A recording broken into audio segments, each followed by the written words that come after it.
लिए मैं लेकर आई हूँ पाठ 14 विराम चिन्ह। बच्चों, इसके पहले वाले वीडियो में मैंने आप लोगों को विराम चिन्ह किसे कहते हैं, विराम चिन्ह कितने प्रकार के होते हैं मैंने बताया। आज उसी के आगे का मैं आपको वीडियो में बता रही हूँ। विराम चिन्ह के 4 प्रकार मैंने आप लोगों को बताए थे। आज मैं आपको 5वां प्रकार बताने जा रही हूँ कि इसके आगे का जो प्रकार होता है वो और कितने प्रकार के होते हैं, यानी कि विराम चिन्ह और कितने प्रकार का होता है। तो यहाँ पर आप देखेंगे उद्धरण चिन्ह।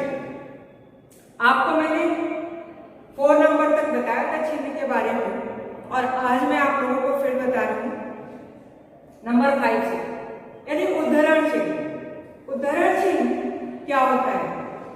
उद्धरण चिन्ह ये होता है, आप देख लीजिए पहले डबल इन्वर्टेड कॉमा में लिखते हैं। जब किसी का कथन ज्यों का त्यों, कथन का मतलब होता है किसी की कही हुई बात को ज्यों का त्यों हम लिखकर और वो दिखाते हैं, तो वहां पर हम उद्धरण चिन्ह का प्रयोग करते हैं, यानी double inverted comma, right, double inverted comma, किसी की कही हुई बात।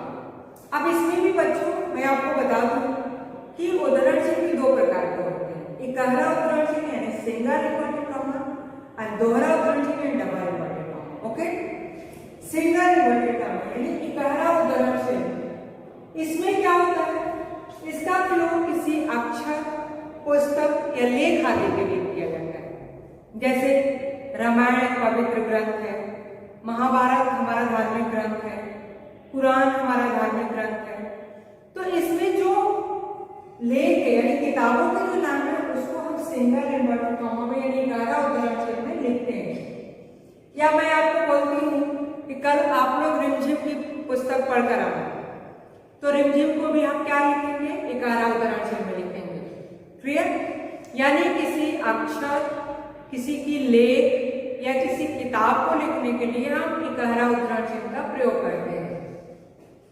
दोहरा उद्धरण चिन्ह में क्या होता है बच्चों? दोहरा उद्धरण चिन्ह इसका प्रयोग किसी के कथन को ज्यों का त्यों लिखने के लिए किया जाता है। किसी की कही हुई बात को जैसे का तैसे हमको अगर लिखना है अपनी कॉपी में, तो उसे हम दोहरा उद्धरण चिन्ह में लिखते हैं। जैसे सुभाष चंद्र बोस ने कहा था, तुम मुझे खून दो मैं तुम्हें आजादी दूंगा। तो किसकी कही हुई बात है? सुभाष चंद्र बोस की। उनका नारा क्या था, स्लोगन क्या था? तुम मुझे खून दो मैं तुम्हें आजादी दूंगा। जय जवान जय किसान, ये सब है ना। तो किसी की कही हुई बात को जब हम लिखते हैं तो इसको हम दोहरा उद्धरण चिन्ह में लिखते हैं। यानी कि यहाँ पर आप देखिए, तुम मुझे खून दो मैं तुम्हें आजादी दूंगा। यहाँ पर हम इसको क्या करेंगे, ये किसकी कही हुई बात है? सुभाष चंद्र बोस की कही हुई बात है, तो इसको हम दोहरा उद्धरण चिन्ह में लिखेंगे। क्लियर हो गया? उद्धरण चिन्ह क्या होता है?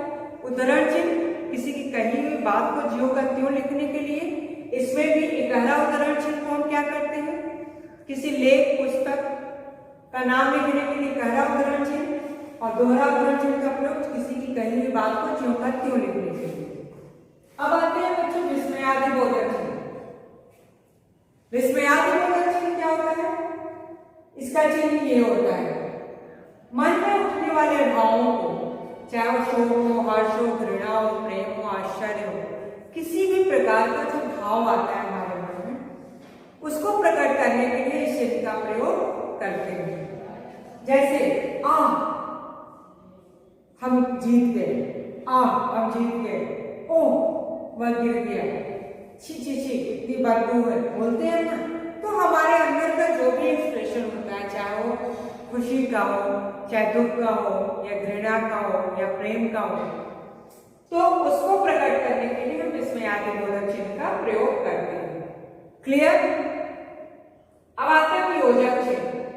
बच्चों यहाँ पर आप देखिए कि योजक में सिर्फ डैश दिया होता है। योजक चिन्ह का मतलब होता है एक डैश, यानी कि इस चिन्ह का प्रयोग 2 शब्दों को जोड़ने के लिए किया जाता है।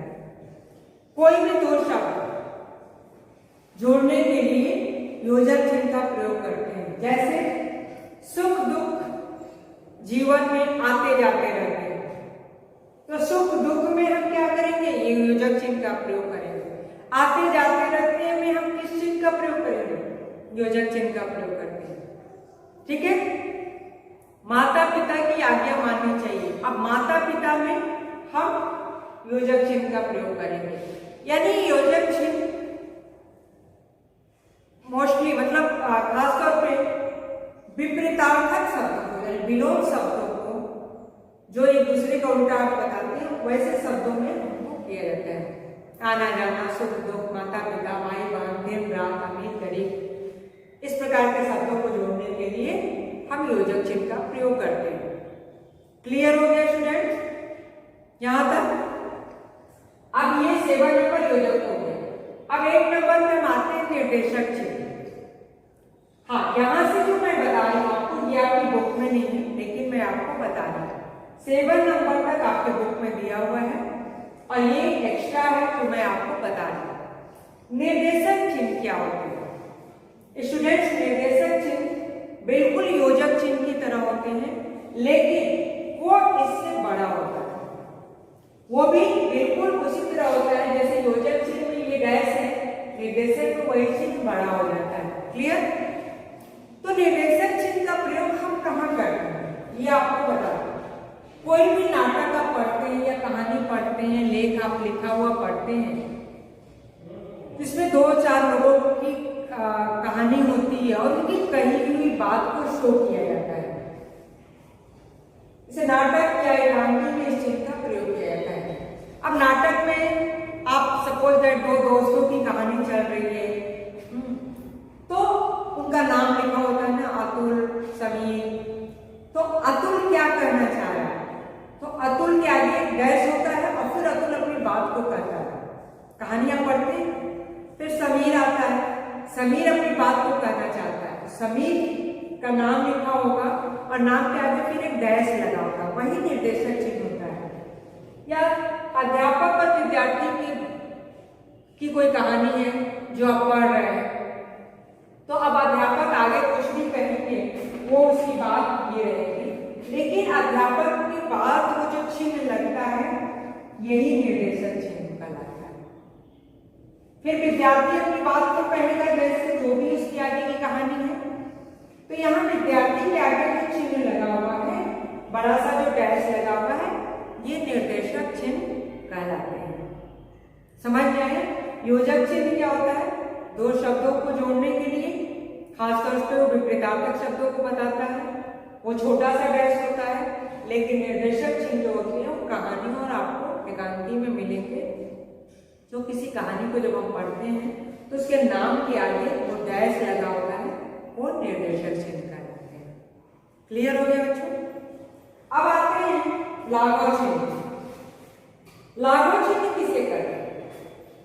लाघव चिन्ह में जो उसका चिन्ह होता है वो एक गोला होता है।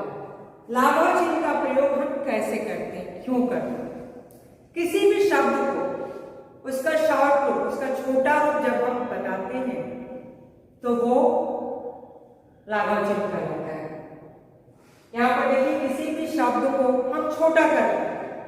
अब जैसे क्या होता है, आप डॉक्टर लिखते हैं, डॉक्टर ये होता है, लेकिन डॉक्टर भीमराव अम्बेडकर लिखना होगा तो आप क्या करेंगे, ये ऐसे लिखते हैं, ठीक है ना?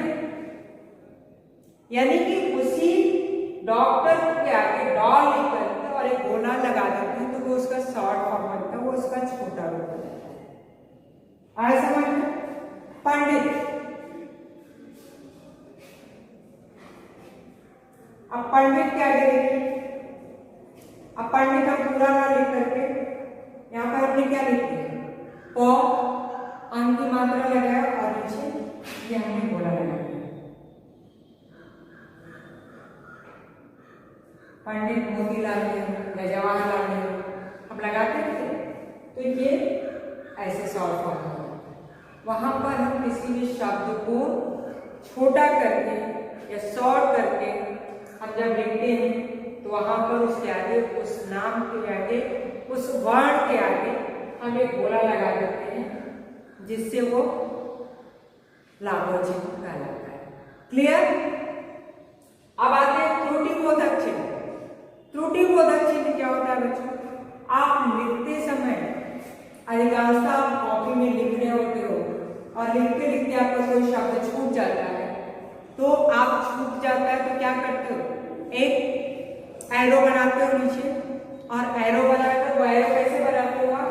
ये एरो बनाते हो ऐसे, ये एरो बनाते हो और एरो बना करके इसके ऊपर आप लिखते हो। क्लियर? तो यही जो एरो हम बनाते हैं वही एरो क्या कहलाता है? त्रुटिबोधक चिन्ह कहलाता है। क्लियर? मैंने काम कर लिया, अब मेरा यहाँ पे क्या छूट गया? अपना काम कर लिया, तो अब मैं क्या करूंगी? यहाँ पर एक त्रुटिबोधक चिन्ह लगा करके अपना ऊपर लिखूंगी। यहाँ पर आप देख सकते हैं, ठीक है? यानी कि त्रुटिबोधक चिन्ह का प्रयोग कहाँ करते हैं? जब मैं कंटिन्यूअस लिख रही होती हूँ या आप लिख रहे होते हैं और कोई एक वर्ड हमारा छूट जाता है, तो हम नीचे वो एरो का चिन्ह लगा करके और ऊपर उस वर्ड को इंडिकेट करते हैं, वो हमारा त्रुटिबोधक चिन्ह कहलाता है। क्लियर हो गया बच्चों? तो ये है हमारे विराम चिन्ह। अब आपको समझ में आ गया कि विराम चिन्ह का प्रयोग हम क्यों करते हैं, किस लिए करते हैं। एक बार फिर से मैं बता दूं आपको, विराम का अर्थ होता है रुकना या विश्राम करना, यानी वाक्यों को क्लियर और स्पष्ट करने के लिए हम विराम चिन्हों का प्रयोग करते हैं।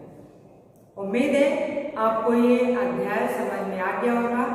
अगर नहीं समझ में आया तो आप इसे फिर से अपने बुक से पढ़ेंगे, रीड करेंगे, और जो भी नहीं समझ में आएगा आप मुझसे पूछ सकते हैं। ठीक है? तो इस अध्याय को आप अच्छे से पढ़िएगा। नेक्स्ट वीडियो में मैं आपको इसका एक्सरसाइज करके बताऊंगी, एक्सरसाइज लिख करके दिखाऊंगी कि कैसे करना है आपको, वो फिर आप लोग अपने बुक में कर लीजिएगा। धन्यवाद।